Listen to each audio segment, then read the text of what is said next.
Medical में हम OT की क्लास देख रहे हैं। ओटी में हमारे चल रहे थे जनरल इंस्ट्रूमेंट, ठीक है। तो हम कौन से इंस्ट्रूमेंट पढ़ रहे हैं? General instrument. ये जनरल इंस्ट्रूमेंट हर सर्जरी में यूज होते हैं ना, हमने पहले भी बताया है। ये जो जनरल इंस्ट्रूमेंट है हर सर्जरी में यूज किए जाते हैं, ठीक है। अगर हम बात करें कौन से इंस्ट्रूमेंट की, तो सबसे फर्स्ट हम इंस्ट्रूमेंट देखेंगे कौन सा? Self retaining abdominal retractor. कौन सा? Self retaining abdominal retractor. ये कौन सा रिट्रैक्टर है? Self retaining abdominal. Self retaining का मतलब क्या समझ आ रहा है? जो खुद से सेल्फ मतलब खुद रिट्रैक्ट कर रहा है, उसमें हमको टेक्नीशियन की जरूरत नहीं है। ये कैसा रिट्रैक्टर है? जो खुद सेल्फ रिट्रैक्ट कर रहा है, इसीलिए इसे कहा जाता है सेल्फ एब्डोमिनल रिट्रैक्टर, ठीक है।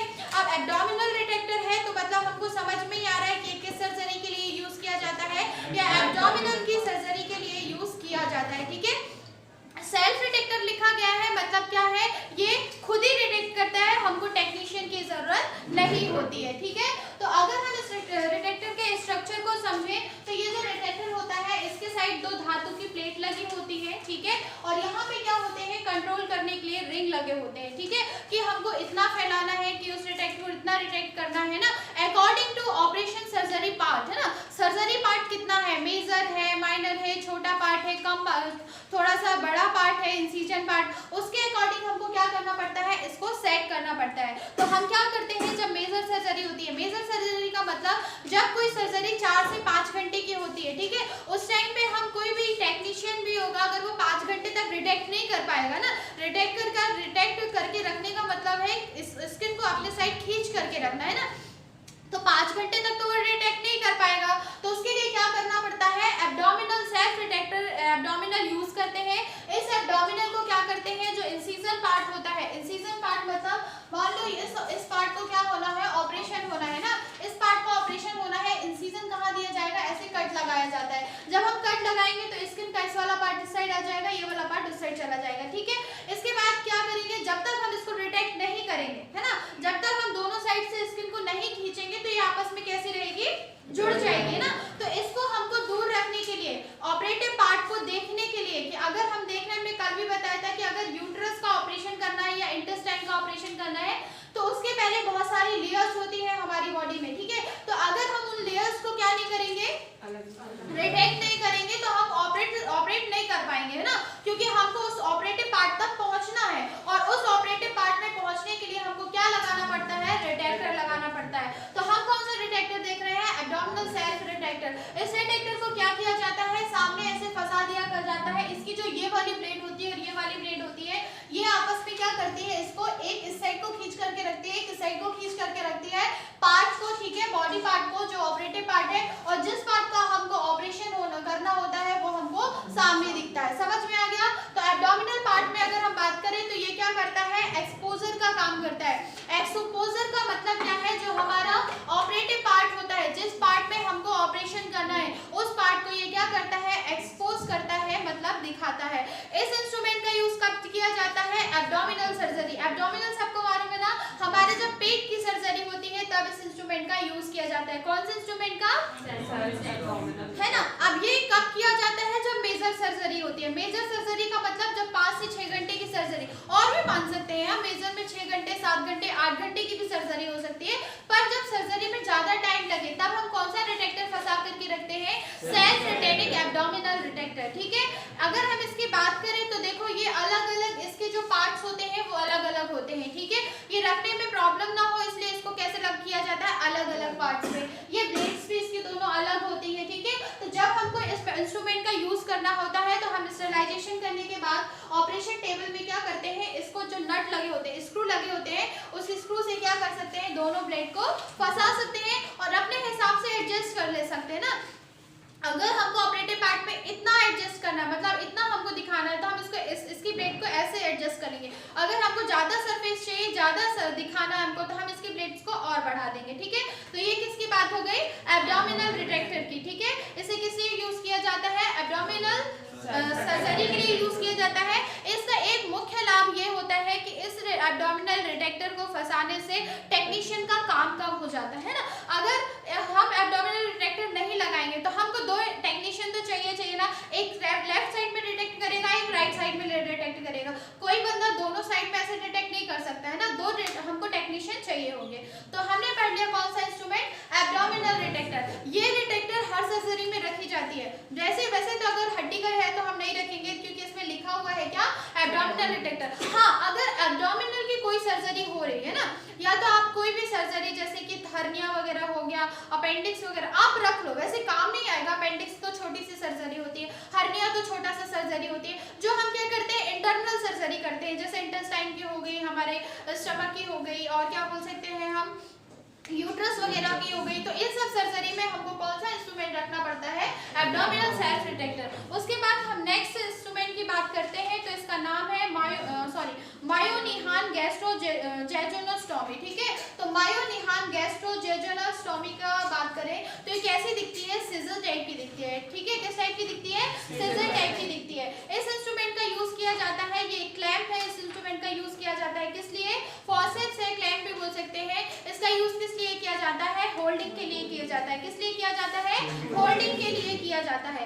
अगर हम इस इंस्ट्रूमेंट की बात करें तो ये क्या करती है, रुकावट पैदा करने वाला यंत्र है। रुकावट पैदा करने वाला यंत्र, देखो तुमको समझ में आ रहा होगा, मैंने कल भी बताया था, जब हम किसकी सर्जरी करते हैं, एब्डोमिनल में। एब्डोमिनल में हम जब इंटेस्टाइन की सर्जरी करते हैं ना, इंटेस्टाइन की सर्जरी करते टाइम क्या, अगर हमको किसी एक मेन इंटेस्टाइन की, जैसे बीच में इंटेस्टाइन या लास्ट पार्ट में इंटेस्टाइन खराब हो गई है ना, इंटेस्टाइन की जो स्ट्रक्चर होता है वो कैसा होता है, पाइपलाइन टाइप का होता है ना, कुछ इस टाइप की। इंटेस्टाइन का मतलब समझते हो ना, बड़ी आंत है ना।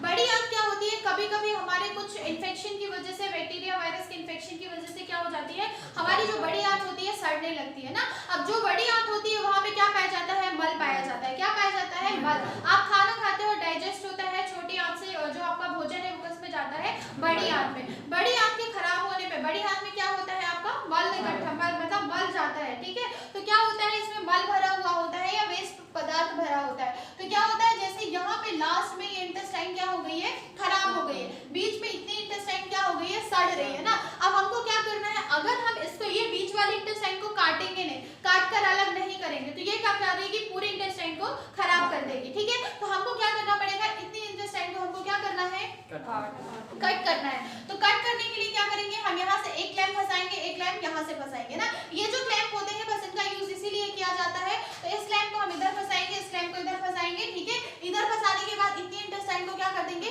कट कर देंगे। कट करके हम इसको बाहर निकाल देंगे, और बाकी बची जो इंटेस्टाइन है उसको आपस में क्या कर देंगे, सूचरिंग कर देंगे। क्या कर देंगे, आपस में सूचरिंग कर देते हैं। ठीक है, तो इन इंस्ट्रूमेंट का यूज यही किया जाता है। तो रुकावट पैदा करने वाला यंत्र का मतलब क्या है, क्लैंप करने वाला, मतलब क्या, दोनों इंटेस्टाइन के बीच में इसने क्या कर दिया, रुकावट पैदा कर दिया। अब ना तो इस साइड का जो भी वेस्ट है सामने आएगा, ना जो बाजू वाली इंटेस्टाइन है उसका वेस्ट फ्लूइड सामने आएगा, और आराम से ऑपरेशन या सर्जरी कंप्लीट हो जाएगी। ठीक है, तो इसे क्या कहा जाता है, इसे अवरोधक क्लैंप कहा जाता है। क्या कहा जाता है इस इंस्ट्रूमेंट को, अवरोधक क्लैंप कहा जाता है। इसकी जो प्लेट होती है वो कैसी होती है, उसकी जो ब्लेड्स है वो ब्लेड्स कैसी होती है, खांचेदार संरचना होती है। ठीक है, इस ब्लेडों के यंत्र में, अब हाँ, इसमें एक मेन चीज है कि ये जो इसके ब्लेड्स होते हैं, ब्लेड्स किसको बोलते हैं, ये इंस्ट्रूमेंट के दो क्या है, ब्लेड्स। अब हम इसको किसमें फंसाना है, इंस्ट्रूमेंट, उसमें इंटेस्टाइन में। ठीक है, तो क्या होती है, इंटेस्टाइन में अगर हम इसको फंसाएंगे तो इसमें क्या होते हैं, खांचे। हो सकता है इसको दवाई रखने के बाद ये इंटेस्टाइन को काट दे, है ना, क्योंकि इसमें क्या है, खांचे हैं। हम क्या करेंगे, इंटेस्टाइन को होल्ड करके रखेंगे। होल्ड करने का मतलब क्या है, हमने इस इंस्ट्रूमेंट को खोला और इसको हमने दबा दिया, इंस्ट्रूमेंट के बीच में इसको लॉक कर दिया, किसको, इंटेस्टाइन को, है ना। तो हो सकता है इसमें जो खांचेदार संरचना है वो क्या कर दे, इंटेस्टाइन को फाड़ दे, है ना।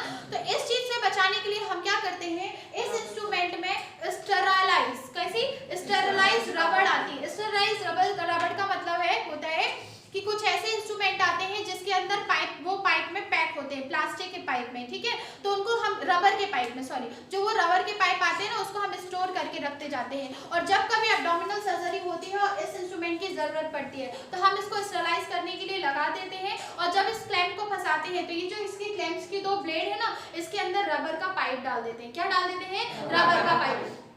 इसलिए रबर का पाइप डालते हैं कि इसकी जो खांचीनुमा संरचना है वो कहीं इंटेस्टाइन को इंजरी ना पहुंचा दे, है ना। ये क्या करे, ऑर्गन्स को इंजरी ना पहुंचा दे, इसकी जो खांचीनुमा संरचना है इंस्ट्रूमेंट की। इसलिए इस ब्लेड्स जो होती है, ब्लेड्स के ऊपर क्या लगा दिया जाता है, रबर के पाइप लगा दिए जाते हैं। ठीक है, समझ में आया। इसका यूज किस लिए किया जाता है, इसका यूज किया जाता है किसके ऑपरेशन में, जब गैस्ट्रोजेजुनोटोमी ऑपरेशन होता है, मतलब हमारे जो किसके, जठर का ऑपरेशन होता है, मध्यांतर का, इसमें इसका यूज किया जाता है। देखो इसमें मेन लिखा है क्या, जो हमारी आंत होती है, आंत के स्रावन को रोकने के लिए, ठीक है, या रक्त स्राव की समस्या को रोकने के लिए, या आंत में भरे हुए पदार्थ को रोकने के लिए इस इंस्ट्रूमेंट का यूज किया जाता है। ये हो गई आंत, ठीक है। इस आंत में क्या भरा हुआ है, वेस्ट फ्लूइड। इतनी आंत को हमको कट करके निकालना है, ठीक है। तो हम क्या करेंगे, देखो ये पूरी आंत है, सब में वेस्ट फ्लूइड क्या है, भरा हुआ है। अगर हमने बिना क्लैंप फंसाए इसको काट दिया तो जैसे हम कट करेंगे पूरा वेस्ट फ्लूइड किस में आ जाएगा, ऑपरेटिव टेबल में, ठीक है। तो हम क्या करेंगे, इस चीज को रोकने के लिए हम क्या करेंगे, एक क्लैंप इधर फंसाएंगे, एक क्लैंप इधर फंसाएंगे, ठीक है। स्पेस देके जहां से कट करना है कट देंगे और बाकी जगह को हम वॉश करके क्या कर देंगे, आपस में सूचरिंग कर देंगे। समझ में आया। उसके बाद हम नेक्स्ट इंस्ट्रूमेंट देखेंगे। तो नेक्स्ट इंस्ट्रूमेंट कौन सा है, John's straight curved intestinal occlusion clamp. ये भी क्लैंप है, ये कौन सा क्लैंप है, ये भी अवरोधक यंत्र है। अभी भी हम जितने इंस्ट्रूमेंट पढ़े, हमने ये वाला इंस्ट्रूमेंट पढ़ा या हम इसको देखें, ये जो ऑक्यूलेशन क्लैंप है इसका यूज भी किस लिए किया जाता है, अवरोधक के लिए। अवरोधक का मतलब क्या है, आंत के ऑपरेशन में ही ये सारे इंस्ट्रूमेंट रखे जाते हैं। अवरोधक का मतलब क्या है कि अगर कोई ऐसी सर्जरी है इंटेस्टाइन की और हमको क्या करना है, इंटेस्टाइन को अवरोध करना। अवरोध का मतलब आप सबको समझ में आ गया ना, लॉक करना है, बीच के इंटेस्टाइन हमको अलग करना है और क्या करना है, अवरोध करना है। तो उस टाइम पे हम भी इस इंस्ट्रूमेंट का यूज करेंगे। तो अब समझो, अब ये सारे इंस्ट्रूमेंट आप किस ऑपरेशन में रखोगे, जितने भी अवरोधक इंस्ट्रूमेंट है, इंटेस्टाइन की सर्जरी में। किसमें, इंटेस्टाइन की सर्जरी में आपको सारे इंस्ट्रूमेंट ये रखना है। अब डॉक्टर की वो है कि अब डॉक्टर कौन सा इंस्ट्रूमेंट यूज करना है, पर ये जितने भी अवरोधक इंस्ट्रूमेंट है सारे आपको ओटी में रखना है या ऑटोक्लेव करना है, किसकी, इंटेस्टाइन की सर्जरी में, ठीक है। उसके बाद हम कौन सा आते हैं, गॉल स्टोन स्कूप। अगर हम गॉल स्टोन स्कूप की बात करें तो इस इंस्ट्रूमेंट का यूज किस लिए किया जाता है, गॉल ब्लैडर की जो क्या होती है, पित्ताशय। सबको मालूम है ना, हमारे यहाँ हमारी बॉडी में क्या पाया जाता है, पित्ताशय पाया जाता है। पित्ताशय में क्या पाया जाता है, कभी कभी पित्ताशय में स्टोन हो जाते हैं तो क्या किया जाता है, गॉल ब्लैडर ही अलग करवा दिया जाता है। गॉल ब्लैडर की सर्जरी होती है, उसमें क्या करते हैं, गॉल ब्लैडर को अलग कर दिया जाता है। उसमें बहुत सारे स्टोन पाए जाते हैं, पत्थर छोटे छोटे से, है ना। तो इस इंस्ट्रूमेंट का यूज किस लिए किया गया है, स्कूपिंग के लिए। स्कूपिंग का मतलब क्या होता है, स्कूप मतलब खरोचना, क्या करना, खरोचना। तो देखो ये दिख ही रहा है, अभी हमने क्या देखा था, इसके पहले हमने प्रोब वगैरह देखी ना, तो प्रोब का भी काम क्या होता था, खरोचने के लिए, ठीक है। तो वैसे ही इंस्ट्रूमेंट होता है, इसका ये कैसा होता है, खोखला होता है। इस इंस्ट्रूमेंट का यूज जो पित्ताशय होता है, पित्ताशय में जो क्या पाए जाते हैं, स्टोन पाए जाते हैं, और जो वाइल डक्ट होती है, पित्त वाहिनी से पथरियों को बाहर निकालने में यूज किया जाता है। कुछ लोग आज लोग क्या कुछ आपके टाइम पे क्या करते हैं, डायरेक्ट डॉक्टर एडवाइस करता है कि आप गॉल ब्लैडर हटवा दो अगर स्टोन है, पर कुछ ऐसे भी ऑपरेशन होते हैं जिसमें हम क्या करते हैं, पूरा ओपन करते हैं, फिर गॉल ब्लैडर को ओपन करते हैं, फिर जो गॉल ब्लैडर में क्या होती है, पथरियां होती हैं, स्टोन। तो क्या करते हैं, जो स्टोन होते हैं, गॉल ब्लैडर का जो स्ट्रक्चर की अगर हम बात करें तो गॉल ब्लैडर कुछ इस टाइप में होता है, ठीक है। इस टाइप में गॉल ब्लैडर होता है और इस गॉल ब्लैडर के अंदर क्या होते हैं, स्टोन, जिसको अगर हो जाते हैं ना तो हम क्या करते हैं, हम यहाँ पे इंसिजन देंगे। इंसिजन देने के बाद क्या करेंगे, ये जो क्या है, स्कूप है, इस स्कूप से हम क्या करेंगे, एक एक स्टोन को बाहर करेंगे। समझ में आ गया ना। तो आज हमने कौन सा इंस्ट्रूमेंट देख लिया, जनरल इंस्ट्रूमेंट देख लिया। तो ठीक है, जनरल इंस्ट्रूमेंट में आज से क्या मतलब आज यहीं तक, इसके आगे हम आगे जनरल इंस्ट्रूमेंट करेंगे। Thank you.